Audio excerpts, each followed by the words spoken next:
नमस्कार दोस्तों, मैं हूं मुकेश रावत। आपका स्वागत करता हूं आपके अपने YouTube चैनल गाइड कुछ अजमेर पर। साथियों, आप लोगों को दिन भर मोटिवेट और आपका जो एग्जामिनेशन समय है उसके लिए आपको मोटिवेट रखने के लिए हम कुछ कोटेशन लेके आए हैं कि सफलता एक दिन में नहीं मिलती है। कि किसी भी चीज़ की कोई भी आपने टारगेट जो है डिसाइड कर रखा हो, चाहे छोटा हो चाहे बड़ा हो, वो उसकी जो सफलता है वो आपको एक दिन में नहीं मिलती है, परंतु लगातार प्रयास से। लेकिन आप जो है डेडिकेटेड मन से जो है एक लगातार प्रयास करते रहते हैं। आप बिल्कुल उस लक्ष्य के लिए जुड़े हुए हैं, उसके लिए प्रयास जो कर रहे हैं वो जो दिन ब दिन आपका जो प्रयास है वो लगातार बढ़ता जा रहा है, तो उसमें एक दिन अवश्य आपको सफलता मिल जाएगी। इसका मतलब ये है कि हमारे को जो रहना चाहिए वो कभी भी एक छोटा सा प्रयास करके रुकना नहीं चाहिए, बल्कि अपने जीवन में आगे बढ़ते रहना चाहिए।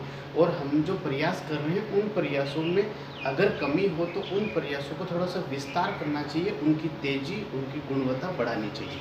चलिए हम आज का जो है क्लास स्टार्ट करते हैं। हम लोग बात कर रहे हैं क्लास 10th की।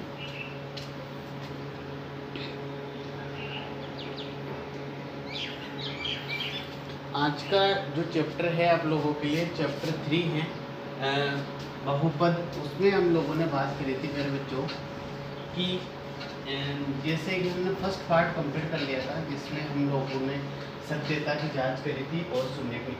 आज हम उसी का सेकंड पार्ट कर रहे हैं।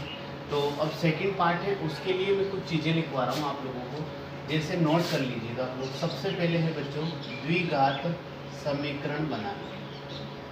द्विघात समीकरण बनाना कैसे बनाते हैं ये देखिएगा। द्विघात समीकरण बनाते कैसे कि हमारे पास फॉर्मूला होता है k into x square minus शून्य को का योग, शून्य को का योग ब्रैकेट x प्लस शून्य को का गुणा, शून्य को का गुणनफल। ठीक है, ये हमारा एक फॉर्मूला होता है, सूत्र होता है कि द्विघात समीकरण बनाने का, कि k into x square minus शून्य को का योग ब्रैकेट x प्लस शून्य को का गुणनफल। जो आपका इसी पर बेस्ड जो प्रश्न संख्या सेकंड है वो आपका इसी पर है। जो पहले दो डिजिट दिए हुए, इसमें जो पहला डिजिट होगा वो योग को बता रहा है और जो सेकंड डिजिट होगा वो गुणनफल को बता रहा है। क्योंकि जब आप क्वेश्चन देखेंगे प्यारे बच्चों, तो क्वेश्चन में लिखा हुआ है कि क्रमशः योगफल तथा गुणनफल। क्रमशः का मतलब होता है कि पहले योगफल शब्द आ रहा तो पहले वाला जो डिजिट है वो योगफल को बताएगा, दूसरे नंबर पर गुणनफल आ रहा तो वो गुणनफल को बताएगा। देखिए इसमें हम लोग जैसे स्टार्ट करते हैं, तो क्वेश्चन है हमारे पास में इसका फर्स्ट पार्ट -3,2, फिर दूसरा है √2,1/3, तीसरा है -1/4,1। देखिएगा आप लोग, देखो ये वाला जो डिजिट है, जो फर्स्ट वाले डिजिट है वो सभी के सभी योगफल को बता रहे हैं, और जो सेकंड डिजिट हैं आप लोगों के वो सभी के सभी गुणनफल को बता रहे हैं। चलिए हम इसमें जब रखेंगे तो आप देखेंगे प्यारे बच्चों k bracket x square minus शून्य को का योग, शून्य को का योग कितना है ये -3, तो आप इसमें रख दीजिएगा -3 ब्रैकेट x प्लस शून्य को का गुणनफल कितना है साहब 2। ठीक है, ये लिख दिया मैंने। अब आप इसको सोल्व करेंगे तो क्या होगा, k एक्स स्क्वायर माइनस और माइनस प्लस 3x प्लस का 2, ये आपका क्या हो जाएगा, आंसर हो जाएगा। अर्थात ये आप लोगों का द्विघात समीकरण बनके तैयार है।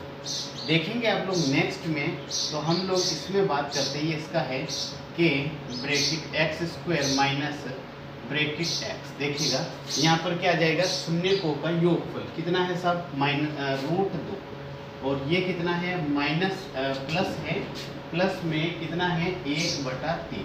ठीक, अब इसको करेंगे तो k x square minus √2x minus √2x as it is लिख दिया, प्लस 1/3। ये भी आपका आंसर है, परंतु अगर आप इसे और आगे करना चाहते हैं तो आप इसमें ये कर सकते हैं कि जिस डिजिट के नीचे कोई डिजिट आ रहा है, हर आ रहा है, हर कितना है यहाँ पर 3, तो आप क्या करें कि जो ऊपर समीकरण है उनमें जिसमें 3 लगा हुआ, जैसे इसमें लगा हुआ, इसमें से तो हटाना है, इसमें नहीं लगाना, बाकी जो शेष बच रहे उनके साथ में आप इसको गुणा कर दीजिएगा।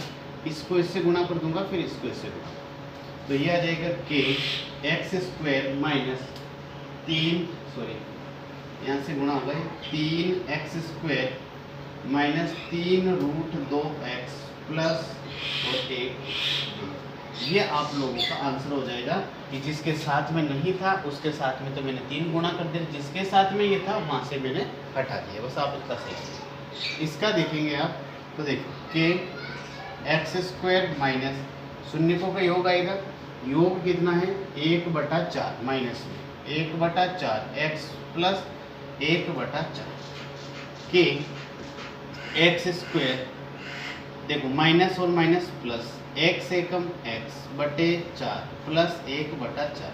अब देखो चाहे तो आप ये आंसर कर सकते हैं, अन्यथा भी अगर दोनों के नीचे 4 है मतलब सेम डिजिट है, तो आप क्या करें इसके साथ में नहीं है तो इन 4 को यहाँ गुणा कर दीजिए, इनसे हटा दीजिए, तो ठीक है। देखो कि यहाँ से गुणा होगा ये तो कितना हो जाएगा 4x square plus x plus 1। ये आप लोगों का द्विघात समीकरण जो है तैयार हो गया। ठीक है, ये फॉर्मूला याद रखिएगा के ब्रैकेट एक्स स्क्वायर माइनस शून्य का योग ब्रैकेट एक्स प्लस शून्य का गुणन। देखिए आपने 3 प्रश्न करा लिए, 3 और 6 प्रश्न है इसमें।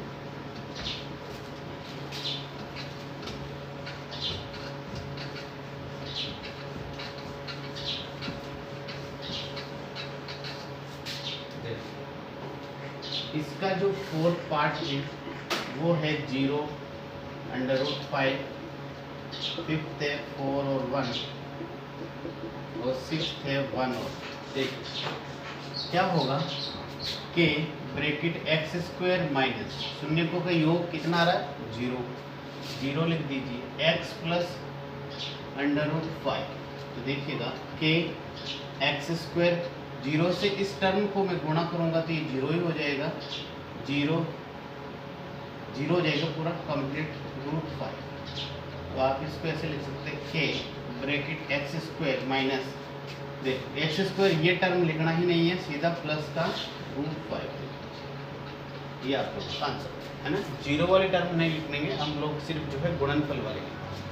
इसी तरह से ये वाला सबसे आसान है, ये के एक्स स्क्वायर माइनस शून्यकों का योग कितना है साहब 4x प्लस ये कितना 1, तो आप इसको तो गुणा कर लीजिए simple, x square minus 4x plus 1, इसमें कोई भी भिन्न नहीं है तो इसका मतलब हो गया दैट इज आंसर।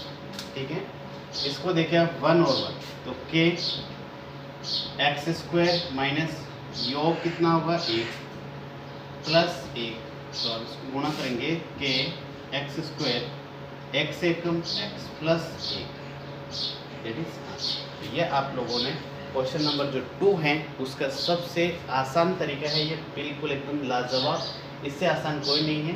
द्विघात समीकरण है, बस इसका ये स्टैंडर्ड रूप कैसे होता है ये समीकरण का फॉर्मूला बनाने का आना चाहिए।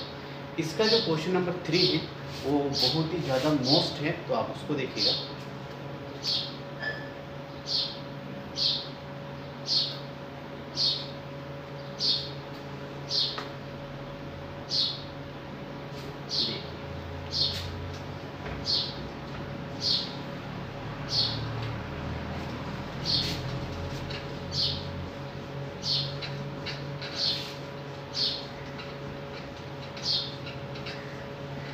अब तो बात कर रही क्वेश्चन नंबर 3 की, और आप इसे जो है मोस्ट देखिए, ये बोल रहा है यदि द्विघात बहुपद है मेरे पास में fx is equal to x square minus 8x plus के शून्यकों के वर्गों का योग दे रखा है मुझे alpha square plus beta square बराबर 40, और के का मान हमारे को निकालना है।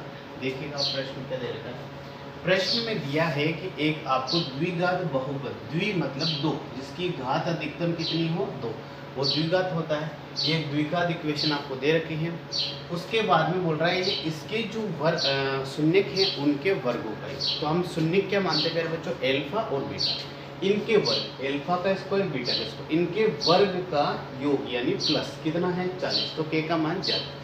हम लोगों ने जब सत्यता की जांच की थी प्रश्न संख्या 1 में, तो हमने बात करा था शून्यकों का योग और शून्यकों का गुणा। आप वो निकालिए इससे फॉर्मूले से, ठीक है। अब देखिए यहाँ पर हम लोग बच्चों निकालेंगे सर्वप्रथम क्या निकालेंगे कि एल्फा प्लस बीटा यानी शून्यकों का योग कितना होता है -p/a, यानी -b यानी होता है x का गुणा। x का गुणा कितना है 8, माइनस का 8 अपॉन a क्या होता है x² गुणा कुछ भी नहीं है तो 8, मतलब alpha plus beta is equal to minus minus कितना हो गया +8। ये हो गया आप लोगों का समीकरण 1, ये हो गया, ठीक है। आप इसे ब्रैकेट क्लोज कर लीजिएगा, ठीक है, इतना समझ में आए।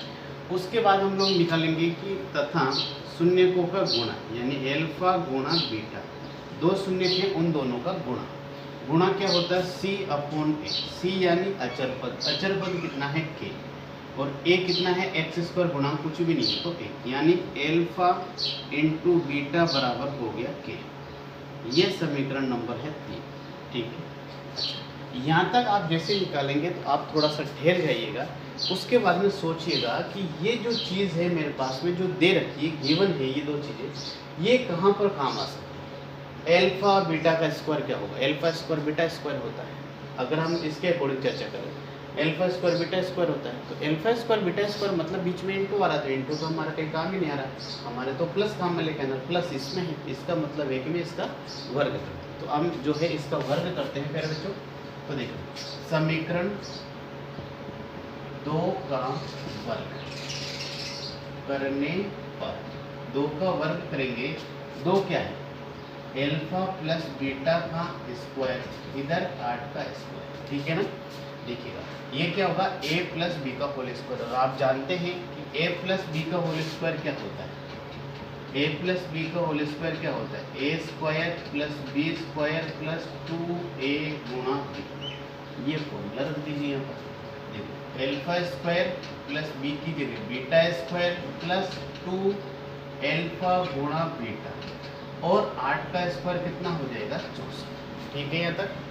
उसके बाद में आप देखेंगे कि alpha square plus beta square का जो वैल्यू है वो कितना है 40, समीकरण 1 से। इसके स्थान पर रखा मैंने 40 प्लस 2 इंटू इस एल्फा गुणा बीटा का जो वैल्यू है वो समीकरण 3 से क्या है k बराबर 64, ठीक है ना। यहाँ पर लगा लेते हैं हम समीकरण 1 alpha square plus beta square बराबर 40 रखा, और समीकरण 3 क्या है एल्फा गुणा बीटा बराबर k रखने पर, ठीक है। तो ये हमने जो दो समीकरण लिखे हुए इधर उनको यहाँ पे रखा, ठीक है। अब इसके बाद में आप देखिएगा कि 2k बराबर 64 है, ये जो प्लस है ये प्लस का 40 से उधर जाके माइनस का हो जाएगा। 2k बराबर 64 में से 40 गए कितने बचे 24, k बराबर 24, और ये 2 गुणा में है अभी तो यहाँ कितना आ जाएगा भाग में, k बराबर आप इसको काट दीजिएगा 2 एकम 2, 2 दूनी 4, तो ये k का मान आ जाएगा आपके पास में कितना 12, और यही हमें क्या करना था निकालना था। तो ये जो है ये पार्ट है, इस पार्ट में हम लोगों ने प्रश्नावली जो 3.1 है आपकी एक्सरसाइज 3.1 वो कंप्लीट कर ली है। अब जो हम लोग नेक्स्ट कर रहे हैं वो 3.2 कर रहे हैं, बहुत ही गजब की प्रश्नावली है, इम्पोर्टेंट प्रश्नावली, ठीक है। तो आप जो है सारे बच्चे देखते हैं। अच्छा जो बच्चे इंग्लिश मीडियम से हैं या NCERT से हैं वो ध्यान रखें कि आपको सिर्फ लैंग्वेज का डिफरेंट है, अन्य कोई भी डिफरेंट नहीं आता नहीं, ठीक है। क्वेश्चन आपका वैसा का वैसा। चलिए